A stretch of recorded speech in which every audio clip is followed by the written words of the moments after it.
Next question is human carry out aerobic and anaerobic respiration. आपने compare करना है respiration को। तो क्या क्या चीज़ें प्रोड्यूस होती हैं? एनारोबिक में लैक्टिक होता है, कार्बन डाइऑक्साइड एरोबिक में होता है, ग्लूकोज इन दोनों में होता है, ऑक्सीजन एरोबिक में होती है। ये एक जनरल ग्राफ है।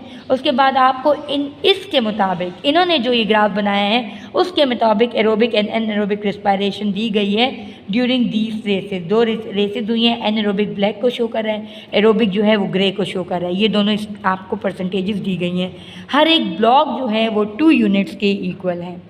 यहाँ पर जो हर एक ब्लॉक है, यहाँ पर हर एक ब्लॉक जो है वो 2 यूनिट्स को फॉलो कर रहा है। मतलब एक ब्लॉक जो है वो 2 यूनिट्स के इक्वल है। अब हम इसके क्वेश्चंस को सॉल्व करेंगे। The percentage of energy that is provided by anaerobic respiration in 100 metre race.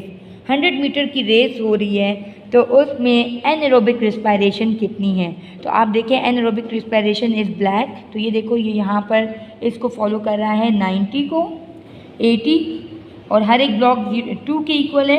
तो यहाँ पर आपके पास 2, 4, 5, 6, 7, 8, 9, 10, 90 हो गया। 90 के ऊपर एक ब्लॉक ऊपर गया है यानी कि 92 के इक्वल हो गया। यहाँ पर 90 को कवर कर रहा है यहाँ पर, और हर ब्लॉक 2 के इक्वल है। तो ये देखें यहाँ पर 92 हो गया। तो answer will be 92%। Percentage of energy provided by anaerobic respiration is 92। Length of the race in which 96% of energy is provided by aerobic respiration. 96% of energy जो है आपके पास कौन दे रहा है? एरोबिक रिस्पायरेशन दे रहा है।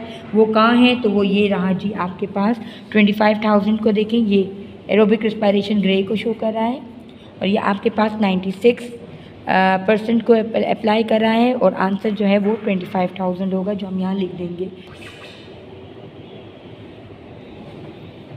लेंथ ऑफ द रेस जहाँ पर दोनों एनर्जीज इक्वल हैं, तो वो आप यहाँ ग्राफ में देखें, आपको बहुत आसानी से नज़र आ रहा है 1500 है, और यहाँ पर ये दोनों जो है एनर्जीज इक्वल हैं। तो this will be the answer of this question.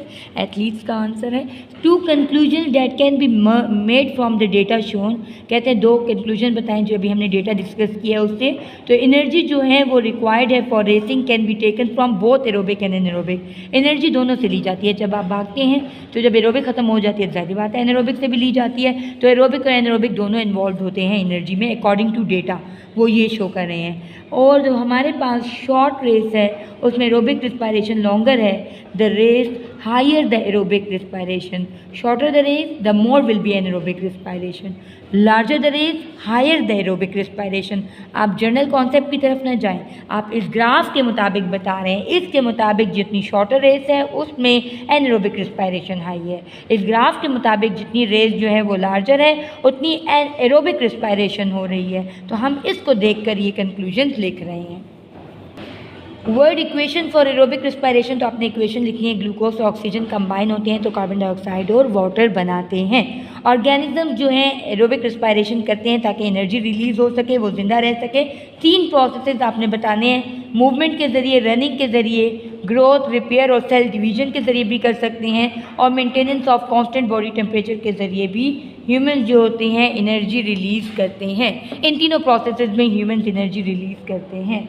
ठीक है, अब हम इन्वेस्टिगेशन करें जिसमें 2 स्टूडेंट्स हैं। ईच स्टूडेंट जो होता है वो ब्रीथ करता है as much as air possible as quickly, मतलब एक्सपायर कर रहा है जितना भी ईयर हो सकता है, जितना पॉसिबल है। अब हमने इन्वेस्टिगेशन से क्वेश्चंस करने हैं। This is the graph. Her block जो है इसमें हर ब्लॉक जो है वो 1 यूनिट के इक्वल है। हर ब्लॉक कितने यूनिट्स के इक्वल है? 1 यूनिट के इक्वल है। यहाँ वॉल्यूम ऑफ एक्सपायर्ड ईयर दिया गया है, यहाँ टाइम भी गिवन है। अब volume of expired air by the female student and amount of time she took to breathe is air as much as possible. तो कितना वॉल्यूम जो है वो फीमेल ले रही है? आप देखें अगर हर यूनिट 1 यूनिट के इक्वल है तो फीमेल को आप देखें तो वो आ रही है 2.9 यूनिट्स पर। यहाँ पर ये देखें फीमेल का आपको नज़र आ रहा है, दिस इज़ फीमेल, यहाँ पर फीमेल बनी हुई है। ये इसको यहाँ पर फीमेल का जो यूनिट आ रहा है वो 2.9 आ रहा है फीमेल की लाइन। और आप देखें टाइम कितना ले रही है, तो टाइम आप देखें ये 1.4, देखिए 1 और 1 2 3 4, ये 1.4। तो टाइम जो है वो 1.4 सेकेंड ले रही है, और जो उसने वॉल्यूम लिया है वो 2.9 डेसीमीटर क्यूब है। यहाँ पर ये मैंने किया हुआ भी है, यहाँ लाइन लगाई है कि this is 2.9 decimetre cube equivalent. तो ये हमारे पास जो है इन दोनों का आंसर है। वन डिफरेंस वन सिमिलैरिटी आपने बतानी है। तो मेल जो है वो बिटवीन द रिजल्ट डिफरेंस ये है कि मेल जो है हायर वॉल्यूम है, ईयर का एक्सपायर करता है as compare to female.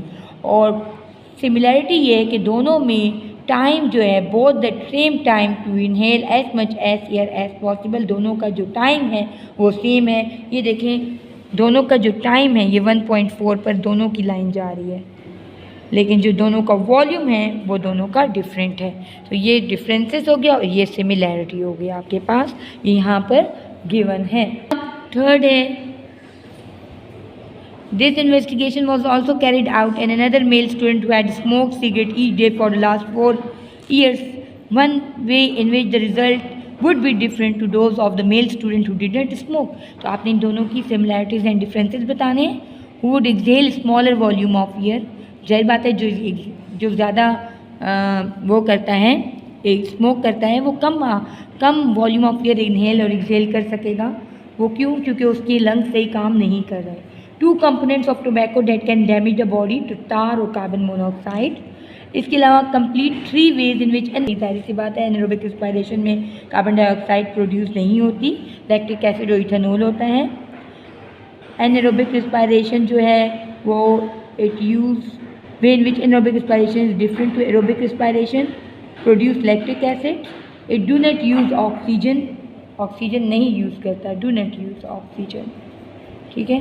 Anaerobic respiration oxygen use नहीं करता, कार्बन डाइऑक्साइड प्रोड्यूस नहीं करता, और it do not produce lactic, it produces lactic acid, produce करता है लैक्टिक एसिड और अल्कोहल। ईस्ट के ज़रिए एनारोबिक रिस्पायरेशन की जाती है। 2 तरीके बताने हैं, ब्रेड मेकिंग हो सकती है और वाइन प्रोडक्शन हो सकती है। अगर आपको मेरी वीडियोज़ अच्छी लगी हों तो इनको सब्सक्राइब करें, लाइक करें और बेल आइकन को प्रेस करें। Thank you so much.